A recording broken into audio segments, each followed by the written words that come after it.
You're like the fifth person that's asked me Well, no, that because what is going on? And they offered me half the money. I'm like, wow, it's going to take me twice the amount of work for half the amount of money. Disney can kiss our Avengers sign. New huge deals with Paramount. What do you get when a billion-dollar mouse tries to pay Avengers in pocket change? You get mutiny, you get mic drops. You get Paramount swooping in like Iron Man in a suit made of cold, hard contracts. And now, Disney, you can kiss our... because the Avengers just pulled the most epic franchise betrayal since Netflix ghosted DVDs.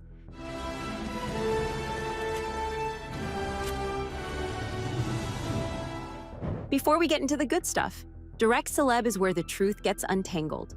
From red carpets to courtroom whispers, we break down the drama behind the headlines and spotlight the real stories shaping celebrity culture. But here's the thing. Over 56% of viewers who watch this channel aren't subscribed. If you want smart, sharp, and always up-to-date coverage of Hollywood's biggest twists, the kind of stories the tabloids can't quite get right, now's the time to hit that subscribe button. It's free, it helps us keep doing what we do, and it ensures you won't miss a moment of the action. Thanks for being here. Now let's dive into the 10 shocking reasons why Marvel's Avengers are turning their backs on Disney and jumping ship to Paramount.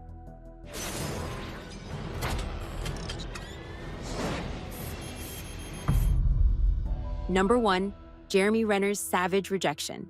The fly a kite heard around Hollywood.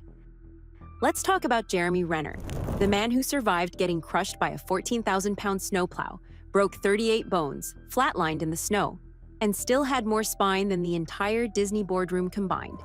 After literally dying and coming back to life, you'd think Disney would greet him with a hero's welcome, maybe a raise, a custom Hawkeye bow made of platinum, or at the very least, the same paycheck he got the first time around. But no. Instead, they offered him half the money for double the work. Yes, half. For 8 months of production, post-injury, with extra rehab needs, and their response was basically, "Hey Jeremy, thanks for almost dying for the MCU. Want to do that again, but cheaper?" Renner's reaction? Iconic. Why? 'Cause you think I'm only half the Jeremy 'cause I got run over? Mic. Dropped. He didn't just decline, he nuked the offer. Called out the penny pinchers at Disney. Made it crystal clear that this wasn't a Marvel issue. This was pure corporate greed dressed in mouse ears and middle fingers. Let's be real, this man carried a whole Disney Plus series post-Endgame, paired beautifully with Haley Steinfeld, and finally gave Hawkeye his due after years of being the MCU's benchwarmer. He put in the work, earned the love, survived a freak accident, and Disney's thank you note was a slap made of spreadsheet math and moral bankruptcy. And Renner? He walked. Proudly. Not with a press release. Not with a PR team. Just raw honesty on a podcast. I told them to go fly a kite. That line broke the internet. And it also exposed just how little Disney values loyalty. Because this wasn't about money, it was about respect. Renner didn't ask for a raise. He didn't throw a tantrum. He just wanted to be treated like the same man who helped build the MCU from the ground up. Instead, Disney treated him like an expendable asset with a limp. And here's the kicker. Fans rallied behind him. Social media blew up with support. Memes, reaction videos. Fans are calling Disney out for offering scraps to a survivor. This wasn't just one actor saying no. This was the first domino. And oh boy, what followed was Avengers-level fallout. But if you think Jeremy's kite was bold, wait till you hear how Scarlett Johansson turned Disney's billion-dollar dream into a courtroom nightmare. 2. Scarlett Johansson got scammed, and she sued the mouse into a corner. Now, if Jeremy Renner lit the match, Scarlett Johansson brought the flamethrower.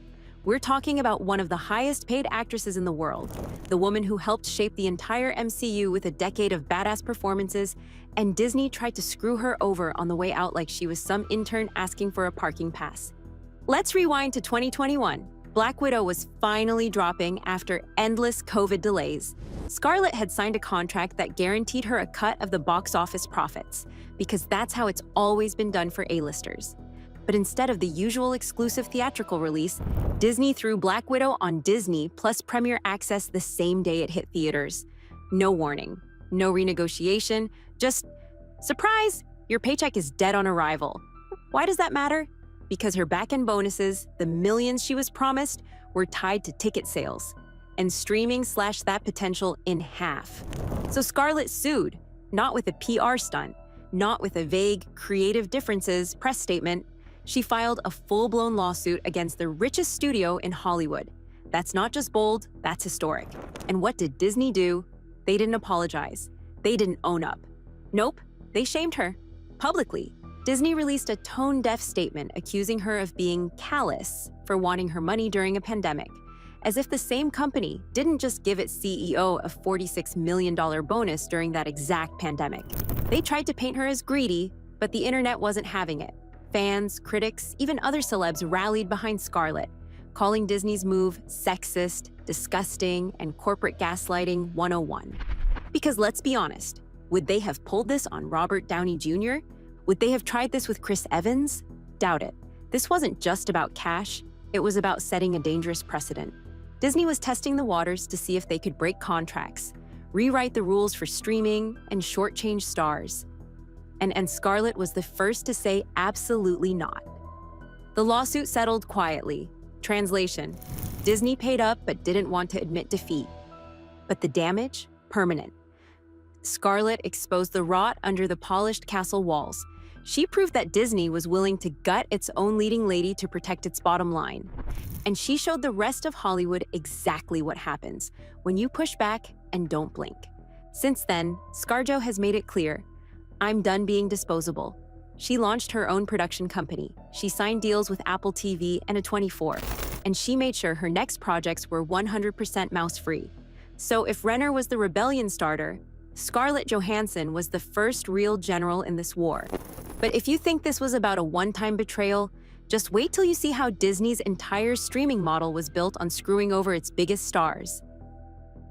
Number 3, Disney's streaming trap: how the mouse quietly robbed its own Avengers. Okay, so picture this. You're a top-tier Marvel actor. You've spent years headlining billion-dollar movies, wearing skin-tight suits in 100-degree heat, training like a Navy SEAL, and doing press tours where some reporter always asks about your underwear. Then Disney calls. Hey, we're launching Disney Plus. We want you in a limited series. It'll be huge. You say yes, because duh, you trust the brand. You helped build the empire, and they've made you rich and famous. But here's the plot twist. They tricked you.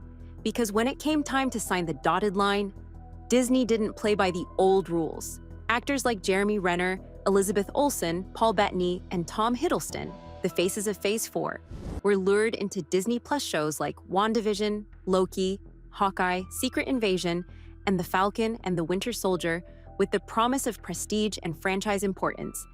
But what they got was half the paycheck, no box office bonuses, and zero back-end revenue.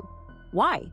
Because Disney made sure the contracts for streaming content were nothing like their theatrical deals. Let's break that down.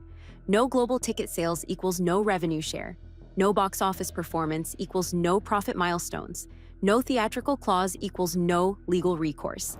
Disney rewrote the rulebook mid-franchise and didn't tell anyone.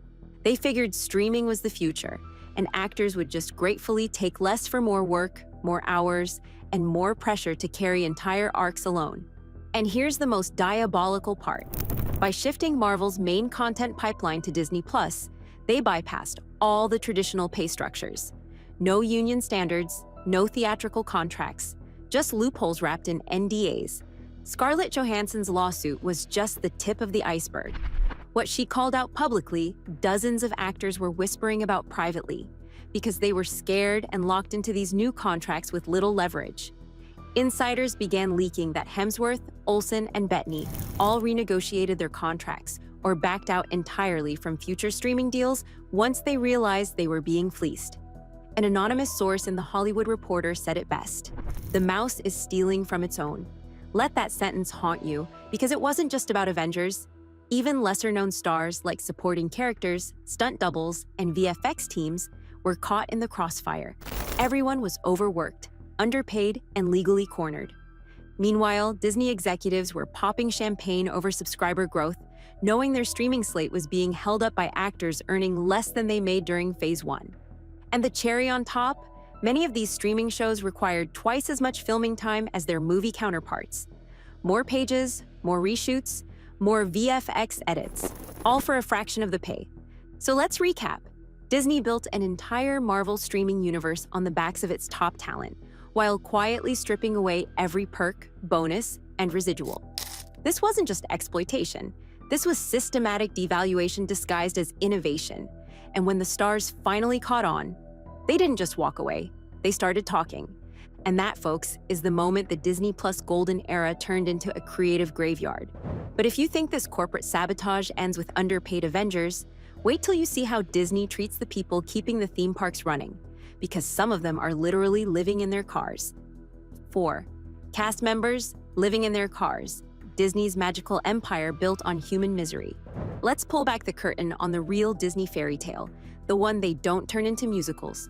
While Disney execs fly private jets and pose with Star Wars props in luxury boardrooms, their own workers, the cast members, the janitors, the people wearing 40-pound goofy suits in Florida heat are literally sleeping in their cars. Yeah, you heard that right. Living in their cars, not as a storyline, not for a reality show, in real life, outside Cinderella's castle. And here's the kicker. Disney knows, they know, and they've done almost nothing about it. In one of the most gut-wrenching exposés ever dropped on this industry, cast members spoke up. One worker said, "I see fellow cast members come out of their cars to go take a shower because that's their home." Another, "You can't do anything with $15 an hour in Central Florida." Imagine putting on a Mickey Mouse head and waving at kids all day with blisters on your feet, then going to bed in the backseat of a 2007 Honda Civic. That's not a fantasy. That's modern-day indentured magic. And it's not just one or two cases. This is happening by the dozens, maybe hundreds. These workers are crying in break rooms, eating out of vending machines, and making just enough to afford instant noodles, all while Disney rakes in billions. Let's talk numbers. Disney CEO Bob Chapek walked away with a $20 million golden parachute after allegedly running the company into the ground.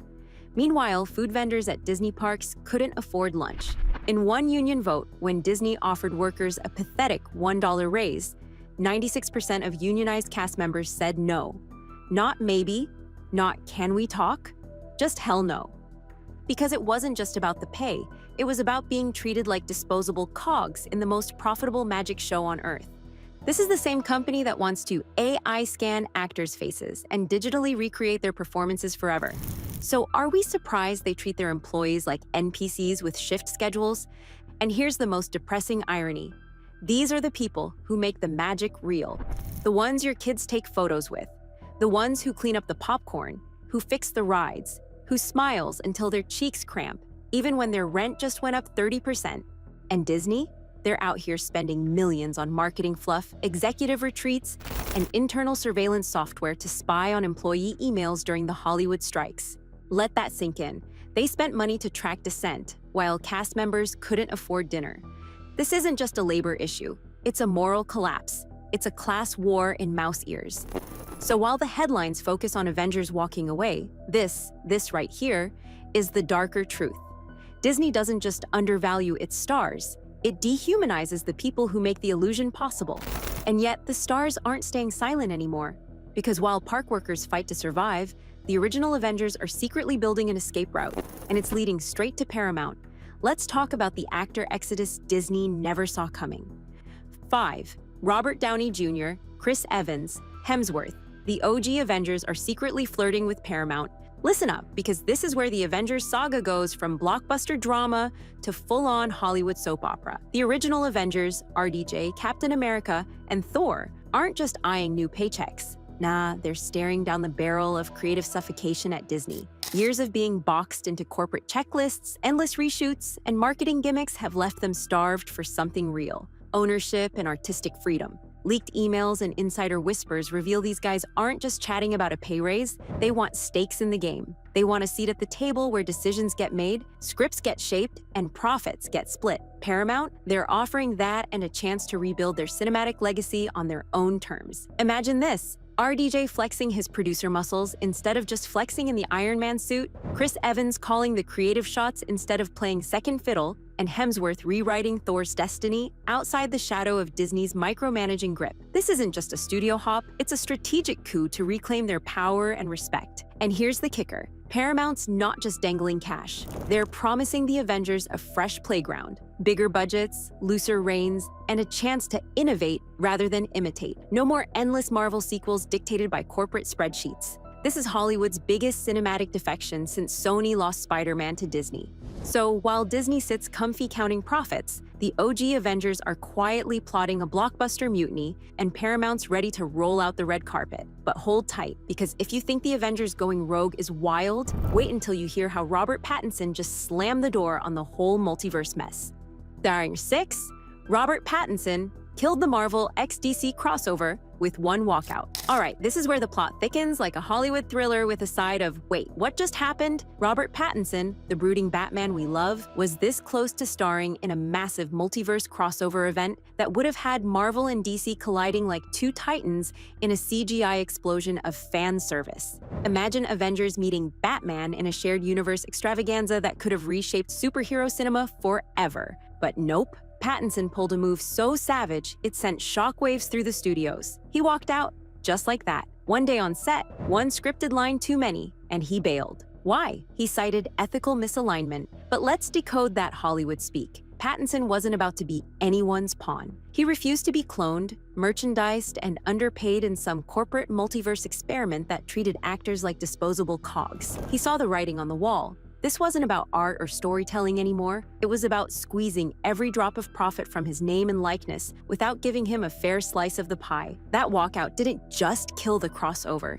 It triggered an industry-wide meltdown. Studios started sweating bullets, realizing that actors are no longer willing to be locked into these digital, never-ending contracts that rob them of creative control and cash. Pattinson's bold exit sent a message loud and clear. You don't own me, you can't clone me, and I'm not signing up to be a corporate puppet. Suddenly, the whole idea of superhero multiverses wasn't just a fun fan theory. It became a battleground for actor rights and studio power. And if you think Pattinson was just dodging Disney, wait until you hear about the AI nightmare that's got everyone spooked. 7. Disney's AI plot. Scan you now. Own you forever. Brace yourself, because this is the kind of sci-fi nightmare even Tony Stark couldn't invent. Leaked contracts revealed Disney's chilling new playbook. AI scanning actors' faces, voices, and movements to create digital clones, essentially immortal versions of their stars that can act forever, without paying them a dime. Think about that for a second. Disney isn't just making movies anymore. They're collecting your digital DNA, your likeness, your voice, your entire performance, captured, stored, and ready to be recycled in endless sequels, spin-offs, or who knows what, controlled by the studio's cold algorithms. Want to do another movie? Sorry, your AI double is already on set, working overtime 24/7, and guess what? No royalties, no residuals, no consent needed. It's the ultimate betrayal, turning actors into permanent assets, robbed of their humanity and compensation, trapped in a corporate digital cage that never sleeps. And this isn't some dystopian rumor. These contracts are real, and actors are being pressured to sign away their future performances forever. Imagine being forced to say yes to your own digital ghost starring in projects you didn't approve or weren't even alive for. This AI plot isn't just about technology. It's about power. Disney wants to own you, not just as a person, but as an immortal brand, a cash machine that never ages or demands a paycheck. No wonder the Avengers and others are running for the exits. But the AI nightmare isn't limited to actors. Even legends like George Lucas got ghosted in Disney's empire. Stick around for that mess next. 8. Lucasfilm Civil War. Kathleen Kennedy versus Jon Favreau versus the ghost of George Lucas. This isn't your typical behind-the-scenes tiff. It's an epic saga of clashing visions that's fracturing one of Hollywood's crown jewels. When Disney dropped a staggering $4 billion to buy Lucasfilm, the expectation was to elevate Star Wars to new heights. Instead, what unfolded was a fractured empire riddled with chaos, infighting, and creative sabotage. Inside the walls of Lucasfilm, power struggles erupted between heavyweight executives Kathleen Kennedy and Jon Favreau, each representing conflicting ideas about what Star Wars should be. Meanwhile, the creative heart of the saga, George Lucas, was sidelined. His original story arcs and mythos treated like relics best left in the archives. Imagine investing billions in a legacy, only to erase its creator's blueprint. It's like buying the Mona Lisa and then painting over it because the new owners know better. Leaked reports reveal leaked scripts, sabotage of projects, and internal factions battling for control, leaving writers and creatives caught in the crossfire. The resulting product? a disjointed, overly corporatized franchise that alienated fans craving authentic storytelling. This is more than just corporate mismanagement, it's a cultural implosion where the clash between commerce and creativity has left Star Wars Force fractured and its future uncertain. The real victims? The fans who watch beloved characters and lore get butchered in favor of glossy spectacle and spreadsheet mandates. Lucasfilm's internal civil war is a warning sign. When money owns creativity but doesn't respect it, even the most sacred stories can unravel. And as Lucasfilm crumbles under corporate pressure, the Avengers are quietly engineering their own escape hatch. 9. The Avengers are building a new studio universe, Hollywood's next revolution. Forget what you think you know about the Avengers. These stars are no longer just the faces of billion-dollar franchises. They're becoming Hollywood's new power brokers. Scarlett Johansson, Chris Evans, Tom Holland, and others are launching their own production companies and indie studios, setting up shop to seize control over their creative destinies and financial futures. This isn't a vanity play. It's a strategic dismantling of the old studio system that treated actors as interchangeable cogs and profits as the only measure of success. By partnering with disruptive platforms like Apple TV+, Netflix, and A24, known for championing bold, original voices, these actors are carving out new universes on their own terms. They're betting on creator-driven content that breaks free from formulaic blockbusters and corporate micromanagement. It's a seismic power shift, signaling the rise of talent-led studios where the actors call the shots, choosing scripts, controlling budgets, and owning the IP. The Disney era of tightly controlled, franchise-milking factories is giving way to a more fragmented, dynamic Hollywood, fueled by the very artists who once felt trapped. This new model is poised to reshape Hollywood's financial and creative landscape forever, and the Avengers are leading the charge. But the real kicker? The fans have noticed, and they're already turning their backs on the old guard. Number 10, fans are done. Number MCU. Fatigue isn't just a trend, it's a cultural reckoning. The once invincible Marvel Cinematic Universe is facing a crisis deeper than just a couple of flops. It's battling a collapse of audience trust and enthusiasm. Ant-Man and the Wasp. Quantumania stumbled spectacularly, the Marvels sank without a trace, and Secret Invasion failed to ignite any meaningful buzz. But it's the fans, the lifeblood of the MCU, who are delivering the harshest verdict. Social media's number, MCUFATIGUE, hashtag isn't just a meme. It's a widespread cultural reckoning, with over 220 million views on TikTok alone, documenting real frustration, disappointment, and burnout. Fans are fed up with endless reboots, recycled villains, and what feels like corporate cash grabs masquerading as creative storytelling. They want risk, nuance, and characters who grow beyond formulaic archetypes, but instead, they get safe, overproduced spectacles that lack heart. When the audience turns off, the consequences are immediate and brutal. Plummeting box office returns, merchandise sales drying up, and streaming numbers tanking. Disney's Marvel juggernaut, once unstoppable, is now sputtering on the edge of a cliff. The Avengers abandoning ship is the ultimate symbol of this collapse. The creative and financial foundation is cracking, and the once golden franchise model is at risk of crumbling entirely. This isn't just a stumble, it's a transformational moment that signals the end of an era and forces Hollywood to rethink what blockbuster storytelling really means. So what happens when the Avengers walk off set, slam the door on Disney, and rewrite Hollywood's rules? You get chaos, you get revolution, and maybe you get justice. Because if there's one thing more powerful than a billion-dollar franchise, it's the people who built it saying, no more. If you want more truth bombs, insider tea, and the stories studios wish we'd shut up about, smash that like button, drop your take in the comments, and subscribe to Direct Celeb, because this isn't the last time a megacorp gets called out, but it might be the loudest. Thanks for watching. And remember, when the mouse bites the hand that feeds it, sometimes the hand slaps back.